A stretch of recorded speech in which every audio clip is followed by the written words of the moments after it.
c'est Dr Nasra Dimasgar. Il va occuper le 10e rang sur le bulletin de vote selon le tirage au sort fait par l'Agence nationale de gestion des élections ANGE. Dr Nasra va donc participer à sa première élection présidentielle comme les 4 autres candidats. Sa toute première échéance électorale également pour son jeune parti. Maître assistant en droit privé, cet homme de 49 ans sert depuis plusieurs années la faculté des services juridiques et politiques de l'université de N'Djamena, dont il a été le chef de service de scolarité entre 2013 et 2018. Parallèlement à la faculté, c'est lui qui fait partie des principaux responsables de l'église La Parole de Vie et est aussi sur le terrain politique depuis plus de 20 ans. Au nom du phare, Fédération Action pour la République de Yorongar Ngarledi, il était membre de la Commission électorale nationale indépendante CENI de juillet 2009 à août 2012. Émancipé de son mentor Yorongar, avec qui il a cheminé pendant 15 ans, Dr Nasra lance un nouveau jour en 2016. Au nom de son parti, il a pris part au dialogue national inclusif et souverain d'août à octobre 2022 à N'Djamena, mais aussi au référendum du 17 décembre 2023, pour lequel il a appelé à voter non, car il prône la forme fédérale de l'État. Le passé du Tchad est un passé sombre, c'est un passé noir. Qu'est-ce qu'il faut faire? Il faut faire lever un nouveau jour sur le Tchad, d'où l'appellation de notre parti, un nouveau jour. Nous allons bannir cela au soir du 6 mai 2024. Le natif de Sahara a su aligner les enseignements en droit à la religion et à la politique. Il a pris la tête du CNCP, cadre national de concertation des partis politiques, en juillet 2023, après la défenestration du premier coordonnateur Brice Baïmonguitbaï. C'est donc dans la peau du premier responsable de ce cadre qui regroupe les partis qui prennent part à la gestion de la transition que Nasra Dimasgar va solliciter le suffrage des Tchadiens pour la présidentielle du 6 mai 2024. Après le Burkina Faso, c'est à la présidence du Mali que la délégation tchadienne a été reçue en audience par le président de transition, le colonel Assimi Goïta. Poignée de main, l'équipe conduite par le ministre de l'économie, du plan et de la coopération internationale, Mahamad Assyouti Abakar, était porteuse de messages du président tchadien, Mahamad Idriss Déby Itno, à son homologue malien. Et l'objectif de cette visite est de solliciter le soutien du Mali pour la candidature du Tchad au poste de directeur général de la SEGNA. Et les émissaires tchadiens repartent avec une assurance. On a reçu les orientations de son Excellence, le chef de l'État. Nous transmettons fidèlement ces orientations à son Excellence général Mohamed Idriss Déby. Nous sommes dans une démarche de coopération. Les coopérations entre le Tchad et le Mali sont au-delà de la SEGNA. Ce sont des relations qui datent de millénaires. Et on espère qu'entre les deux pays, les relations vont continuer, comme ça a été dans le cadre de cette transition. Rappelons que la délégation a débuté sa tournée au Niger, passant par le Burkina Faso, avant de boucler cette étape au Mali. Et toujours avec le même objectif, soutenir la candidature du Tchad à la direction générale de la SEGNA. C'est un Mahamad Idriss Déby souriant et détendu qui s'est présenté à l'auditoire. De Bedouin à président est un ouvrage autobiographique de 167 pages, édité par Va Édition en France. Il y relate son enfance en tant que nomade, passant par l'armée pour atteindre le sommet, en devenant président de transition à la chute de la mort de son père en avril 2021. Désormais écrivain, sa plume est particulièrement appréciée.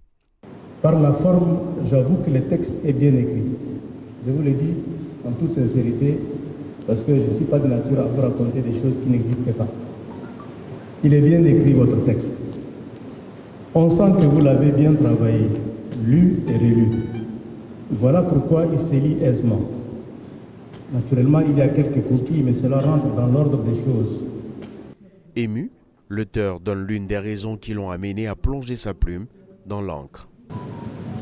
Après 3 ans à la tête de notre pays, il est de mon devoir de raconter mon histoire au peuple tchadien. Il est de mon devoir d'écrire moi-même mon autobiographie pour que les Tchadiennes et les Tchadiens sachent qui est Mamad. Place donc à la dédicace après le Premier ministre et la deuxième vice-présidente du Conseil national de transition. C'est au tour notamment des présidents des grandes institutions, des anciens premiers ministres, du doyen d'âge du gouvernement, des doyens du corps diplomatique, de recevoir quelques mots de l'auteur. Le 4 avril, date de dédicace du premier livre de Mohamed Idriss Déby et du lancement de son site web personnel, et également celle de sa naissance. Le tout à 10 jours du début de la campagne pour la présidentielle. Le Tchad et les Émirats arabes unis ont paraphé un mémorandum d'entente pour établir une commission mixte visant à renforcer les relations économiques et commerciales, soutenir la coopération dans divers domaines tels que la politique, le judiciaire, la sécurité, l'éducation, la formation, la culture, le sport, l'environnement et d'autres domaines d'intérêt mutuel. Faciliter l'échange des données et d'expériences ainsi qu'à organiser des discussions bilatérales pour promouvoir la coopération entre les deux parties. Un autre mémorandum d'entente a été également signé pour la formation des diplomates tchadiens aux Émirats arabes unis ainsi que pour le partage d'expériences entre le Tchad et l'Académie diplomatique Anouar Gargash.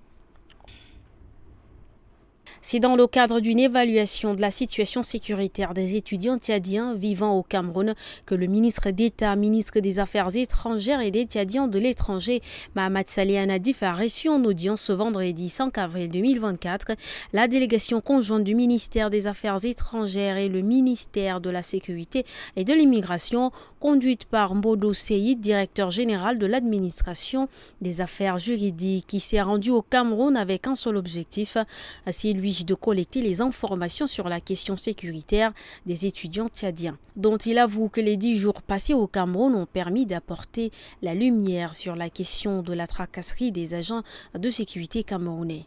Les cas d'agression dus aux balades nocturnes de certains étudiants, mais d'une part, les parents sont responsables de la précarité financière qui laisse sans soutien ces derniers et les pousse dans les activités de moto-taxi et de gardiennage.